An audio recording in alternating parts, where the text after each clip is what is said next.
احتشام صاحب، ایک تو یہ ہم دیکھ رہے ہیں کہ اس وقت جو سارے معاملات بن رہے ہیں اس میں جو مڈل ایسٹ کی جانب سے خاص طور پہ جو گلف اسٹیٹس ہیں ان کی جانب سے جو اس وقت ریاکشن آ رہا ہے، آج بھی ہم دیکھ رہے ہیں سعودی عرب کی جانب سے کہا گیا ہے کہ اگر یہ لاس بڑھتا رہا، نقصان بڑھتا رہا تو ایسکلیشن جو ہے وہ بڑھ سکتی ہے۔ انہوں نے ایران کو یہ وارن کیا ہے۔ اس کے علاوہ ہم دیکھ رہے ہیں کہ قطر کی جانب سے بھی آج قطری پرائم منسٹر کا جو سٹیٹمنٹ ہے وہ بھی ہم دیکھ رہے ہیں، وہ کہہ رہے ہیں ایران نے ہمیں دھوکہ دیا ہے، ایران سے حملے اب بند ہونے چاہیے۔ یہ آپ سمجھتے ہیں کہ ان کا یہ جو ریاکشن آنا، ساتھ ہی ساتھ ہم یہ بھی جانتے ہیں کہ ڈی سیلینیشن جو وہاں پہ پلانٹ تھا ایران میں، اس کو بھی امریکہ کی جانب سے نشانہ بنایا گیا، اور یہ بھی کہا جا رہا ہے کہ سعودی عرب میں بھی جو ایسا ہی ایک پلانٹ تھا اس کو بھی نشانہ بنایا گیا جواب میں۔ کیا یہ حملے ایران کی جانب سے کیے جا رہے ہیں؟ کیونکہ ایران کی جانب سے پہلے اپولوجائز کرنا اور اس کے بعد یہ کہنا کہ اگر جب تک آپ کی جانب سے پہلا اٹیک نہیں ہوگا ہم نہیں کریں گے۔ اور یہ بھی رپورٹس ہیں، ٹکر کارلسن آپ ان کو بھی سن رہے ہوں گے، جو امریکی جرنلسٹ ہیں، وہ کافی کھل کر بول رہے ہیں، اور انہوں نے یہ بات بھی کی ہے کہ یہ اس طریقے کے جو سٹرائکس ہیں وہ اسرائیل کی جانب سے بیسکلی کی جا رہی ہیں، اور یہ ایک فالس فلیگ آپریشن بھی پلان کریں مسجد الاقصیٰ پہ، تاکہ ایران کی جانب جو ہے وہ غم و غصہ مزید بڑھ جائے۔ تو آپ کس طریقے سے انالیسس کریں گے سارے معاملے کا؟ دیکھیں آمنہ، یہ جو آپ دیکھ لیں دوسرا ہفتہ جنگ کا شروع ہو گیا ہے، ایک بات تو اسٹیبلش ہو گئی ہے، اور میرا خیال ہے ساری دنیا کی میرا خیال ہے جرنلسٹ کمیونٹی بھی اور بڑے بڑے ڈیفینس کے ماہرین بھی یہ بات کر رہے ہیں کہ اسرائیل کا جو ایک بنیادی ہدف تھا کہ اس لڑائی میں مڈل ایسٹ کے ممالک کو بھی شامل کر لیا جائے،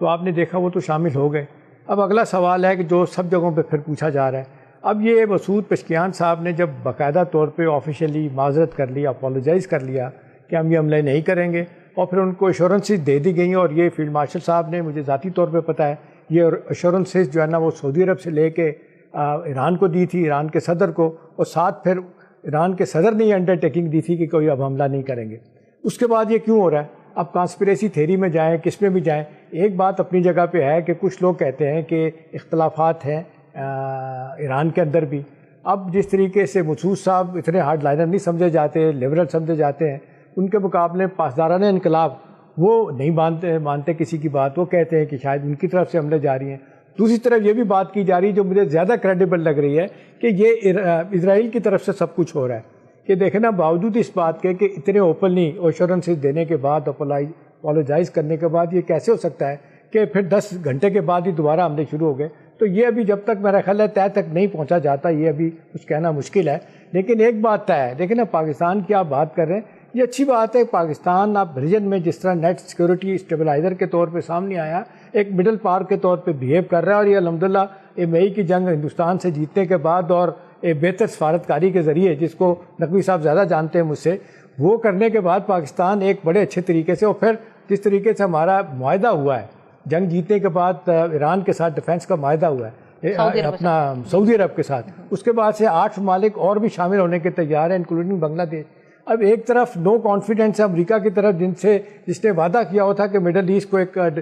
ڈیفینس کی ایک شیلڈ دی جائے گی، چھتری دی جائے گی اور ان کی پروٹیکشن ہوگی، وہ نہیں ہوئی۔ پہلی جنگ میں بھی آپ دیکھنے، آپ کو یاد ہوگا قطر پہ حملہ کیا گیا تھا، پھر معافی مانگی تھی نیتن یاہو نے ان کے ساتھ، کیونکہ پریزیڈنٹ ٹرمپ نے کہا تھا تم ہمارے لیے مشکلات پیدا کر رہے ہیں۔ لیکن اب صورتحال جتنی تیزی کے ساتھ بدل رہی ہے، اب نا ایک تو بات بڑی واضح طور پہ سامنے آ گئی ہے، جو پلان کر کے گئے تھے نا وہ پلان ناکام ہو گئے۔ اسرائیل کے بھی ان کے کہ شارٹ ٹرم میں جنگ جیت کے آئیں گے اور کہیں گے جی ہم نے بدلہ لے لیا، معاملہ ختم۔ اب یہ جو خبریں آ رہی ہیں کہ جی ہیٹ پہنچ رہی ہے دونوں طرف، خاص طور پہ امریکہ میں۔ ابھی دیکھیں پچھلے 3 دن میں اتنے زیادہ، میں نے اپنی زندگی میں اتنے بڑے ڈیمونسٹریشن نیو یارک میں، کیلیفورنیا، واشنگٹن میں نہیں دیکھے جو وہاں پہ ہو رہے ہیں اس اسرائیل میں بھی ہو رہے ہیں۔ اور پھر جو پاپولیرٹی کا گراف، ہاں جی پاپولیرٹی کا گراف 21% ان کا رہ گیا، لیکن اتنا شدید ان کو غصہ ہے کہ ان کے اپنے لوگ مخالفت کر رہے ہیں۔ ابھی میں سن رہا تھا ان کے 2-3 جو ریپبلکن کانگریس مین ہیں وہ یہ کہہ رہے تھے کہ پریزیڈنٹ ٹرمپ جو ہے نا ایپسٹین فائل میں چھپنے کی کوشش کر رہے ہیں، اور ان کو لگ رہا ہے کہ یہ کتنے ہزار جو فائل سامنے آئی ہیں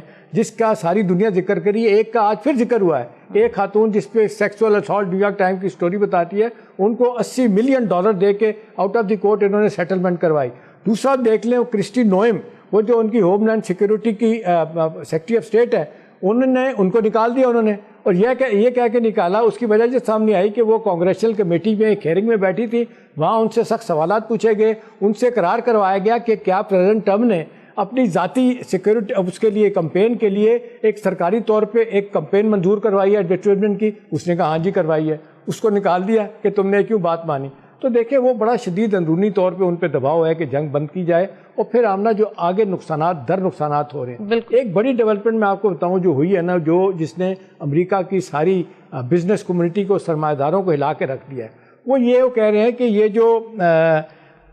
فائبر آپٹک کیبلز ہیں جو اسٹریٹ آف ہارمز سے گزرتی ہیں نیچے سے اور ریڈ سی سے، یہ کہتے ہیں دو بڑے چوکنگ پوائنٹ ہیں. وہ کہہ رہے ہیں کہ یہ اگر کچھ دنوں تک یہ جاری رہے اور پھر یہاں پہ کسی نے حملہ کیا یا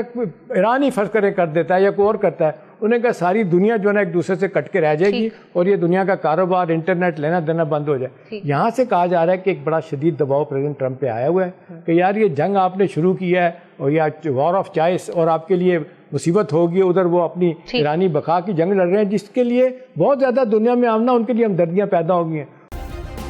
سبسکرائب کریں اور بیل دبائیں تاکہ کوئی خبر رہ نہ جائے.